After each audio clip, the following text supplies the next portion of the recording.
পঞ্চস্কন্ধ মানে রূপকখণ্ড, নামকখণ্ড। তো রূপকখণ্ড বলতে দেহ, নামকখণ্ড বলতে মন। তো এই দেহের মধ্যে 4টে ভাগ আছে। এটাকে বলা হয় রূপ ধাতু। আমি ধাতু বলেছি।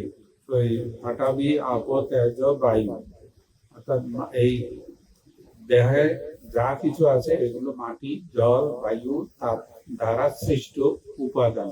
রক্ত, মাংস, হৃদয়, যকৃৎ, ব্রণ, ফুসফুস সবগুলো উপাদান হলো মাটি, জল, বায়ু, তাপ। এই 4টি উপাদান, এই 4টি উপাদানকে বলা হয় রূপক খণ্ডা। খণ্ডা মানে সমষ্টি, রূপের সমষ্টি। তাহলে নামক খণ্ডা অনুরূপ ভাবে নামক খণ্ডার মধ্যে আছে আবার 4টে ভাগ: বেদনা, সংজ্ঞা, সংকার, বিজ্ঞান। বেদনা, সংজ্ঞা, সংস্কার, বিজ্ঞান।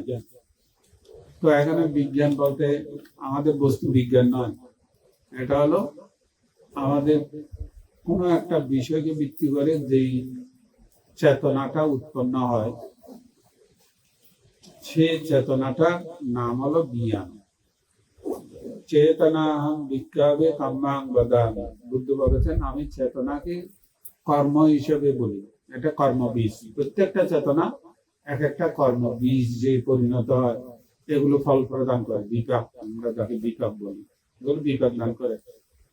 তাহলে এখন মন এবং চেতনার মধ্যে একটু তফাৎ আছে।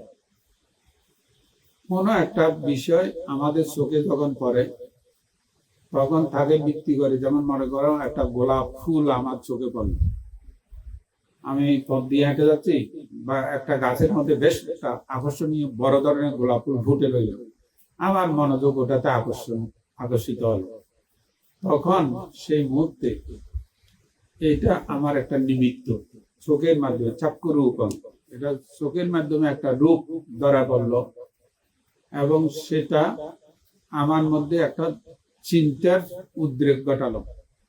চিন্তা কি? ফুলটা, এটা হলো সংজ্ঞা, একটা সংজ্ঞা উৎপন্ন হলো। বেদনা, বেদনা মানে আমাকে আকর্ষণ করেছে, এটা বেদনা। কিসের বেদনা? এটা সুখ বেদনা। যদি একেবারে হাতের উপরে একজনে মানে পায়খানা করে দিয়েছে, এটা দেখার সাথে সাথে আমার একটা বেদনা উৎপন্ন হবে, এটা দুঃখ বেদনা, একটা ঘৃণা উৎপন্ন হবে। কিন্তু একটা ফুল, এটা সুখ বেদনা, সুখাঙ্গ বেদনা, সুখ বেদনা উৎপন্ন হয়েছে। এই সুখ বেদনাটা আর ভিত্তিতে আমার মনের মধ্যে একটা চিন্তা উত্তর, বেদনা সাইয়া। এখন বেদনা পাচ্ছাইয়া সাইয়া হচ্ছে। সংজ্ঞাটা কি? এটা সুন্দর একটা গোলাপ। ওখানে কম্পেয়ার অ্যান্ড কন্ট্রাস্ট এখানে চলে এসেছে, ওখানে তুলনা চলে এসেছে। তুলনাটা বলছে আমাকে যে এটা একটা সুন্দর বড় গোলাপ, এবং গোলাপের রংটা এই ধরনের রং। তাহলে এই যে এইটাকে নিয়ে, গোলাপকে নিয়ে যতক্ষণ চিন্তা করলো ততক্ষণ হলো চিন্তেতি চিত্তাং। এটা যতক্ষণ চিন্তা করতেছে ততক্ষণ এটা চিত্ত।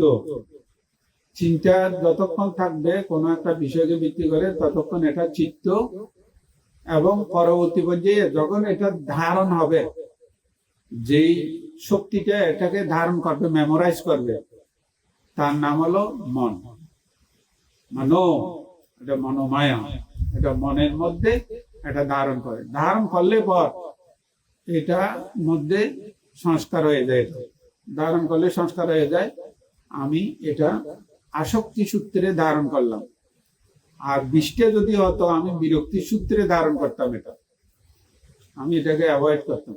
এখন ফুলটাকে হয়তো আমি ছিঁড়ে নিলাম না, পারলে ছিঁড়ে নিলাম না, রেখে দিলাম, কিন্তু খুশি মনে আমি ওখান থেকে চলে গেলাম। ফুলটা দেখে আমার প্রসন্ন মনে চলে গেলাম।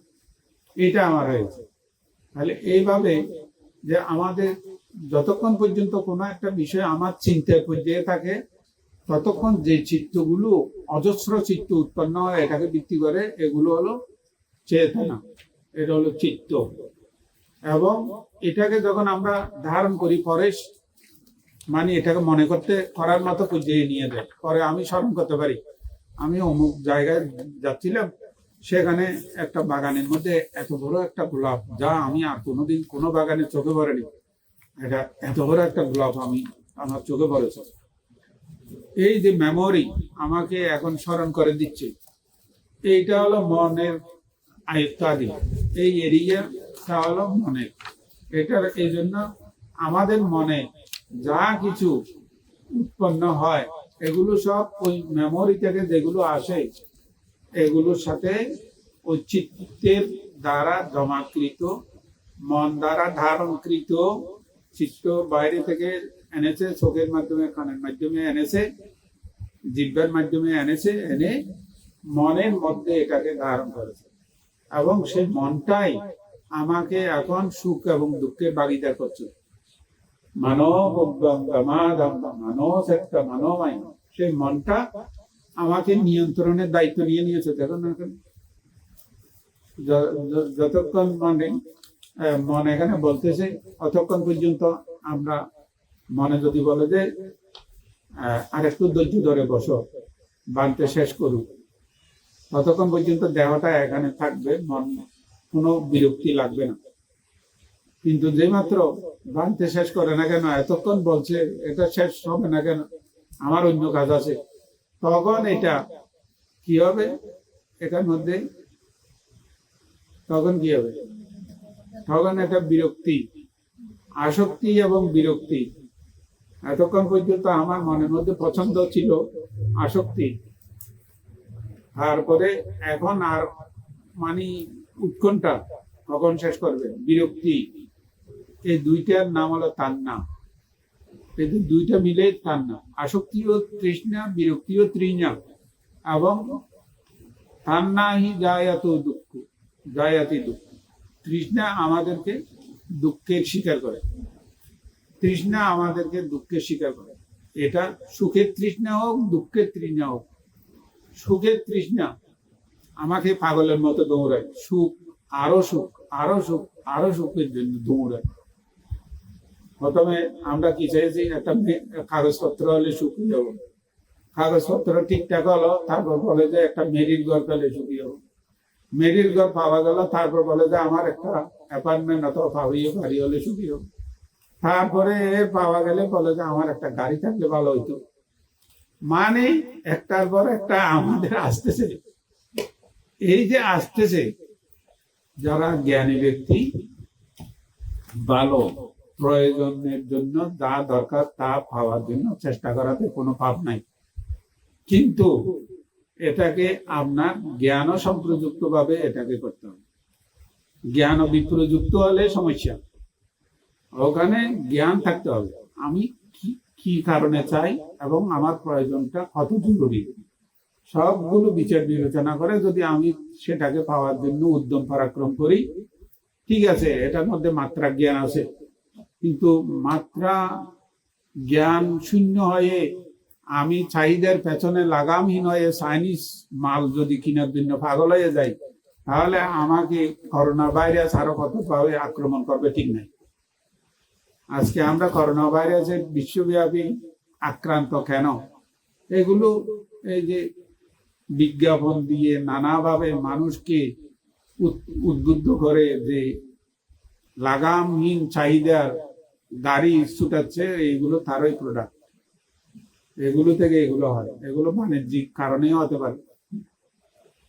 অনেকে তো সন্দেহ করছে চীনারা এই মেডিসিন বিক্রি করে অধিক রোজগারের জন্য হয়তো এই ধরনের ভাইরাস একটা ছেড়ে দিয়েছে।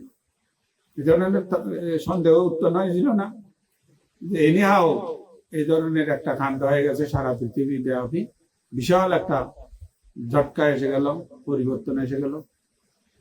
তা এইভাবে একটার পর একটা হচ্ছেই কেবল। তা এই জন্য এই যে মানে দুঃখ আমাদের জীবনে কিভাবে আসে, এই তার সঠিক মানে তথ্যটা জানতে বুঝতে আমাদেরকে বিপাসনা সাহায্য করে। বিপাসনা জ্ঞান থাকলে মানব জীবনের প্রত্যেকটা বিষয়কে সঠিকভাবে চিহ্নিত করতে পারে। সত্যিকার বিদর্শন জ্ঞান, নামে বিদর্শন জ্ঞান নয়। সত্যিকার বিদর্শন জ্ঞান হলে জীবনের প্রত্যেকটা চাহিদাকে মানুষ বুঝতে পারে। এটা আমার কি জন্য দরকার এবং কতটুকু দরকার, তার বাইরে আমার যদি আসে আমি কি করব। সবকিছু ওয়াইসলি আপনি হ্যান্ডেল করতে পারবেন, সবকিছু আপনি সঠিকভাবে এটাকে ব্যবহার করতে পারবেন। না হলে অহংকার চলে আসবে, কি কি আরো কত কিছু চলে আসবে। লোকে বলবে যে এই ব্যক্তি আগে কেমন ছিল এখন কেমন হয়ে গেছে, আগের সাথে এখন মিল পাওয়া যাচ্ছে না, মানুষের জন্য সন্দেহ শুরু করবে। এগুলো হয় যে যারা বিপর্যনা জ্ঞান আছে তারা নিজেরা বুঝতে পারে, অপরে বলার দরকার হয় না। এই জন্য বলা হয়েছে সম্মা সম্বুদ্ধ জ্ঞানম, সম্বুদ্ধ জ্ঞান, নিজে নিজে স্বয়ং বুঝে নেওয়া জ্ঞান হলো সম্মা সম্বুদ্ধ জ্ঞান। সম্যক সম্বুদ্ধির জ্ঞান হলো নিজে নিজে বুঝে নেওয়া, কারো উপর ডিপেন্ডেন্ট নয়। প্রজ্ঞাবন্ত মানতে বা XYZ কারো উপরে ডিপেন্ডেন্ট নয়, তিনি নিজে অনুশীলন করে করে নিজে নিজে বুঝে নিচ্ছেন, সবকিছু তার কাছে পরিষ্কার হয়ে যাচ্ছে। আর এই বুঝে যখন হয় একটা মানে এতে, তখন সবার বুঝে এক হয়ে যায়, অর্থাৎ নির্বাণ সবার কাছে এক। কারণ ওখানে লোভ শূন্য, দেশ শূন্য, মোহ শূন্য। আমার চিত্ত লোভ শূন্য, দেশ শূন্য, মোহ শূন্য, তোমার চিত্ত লোভ শূন্য, দেশ শূন্য, মোহ শূন্য, একাকার হয়ে গেছে, কোনো ভেদ নাই। আর এই জন্য নির্বাণ আর উঁচু নিচু নাই, নির্বাণ রং বেরং নয়, নির্বাণ সবার জন্য একই রং, একই অনুভূতি, একই উপলব্ধি, একই ধরনের অবস্থা। যারা অরহৎ পর্যায়ে চলে যান তারা ঠিক ওই পর্যায়ে থাকেন। এই জন্য তাদের ঝগড়া বিবাদ নাই, মান অভিমান নাই, দলাদলি নাই, কন্দল নাই, কিছু নাই, কিছু নাই এদের কাছে। তো এইটাই বুদ্ধ পারমাংশ সুখম বলেছেন, এটাই পরম সুখ।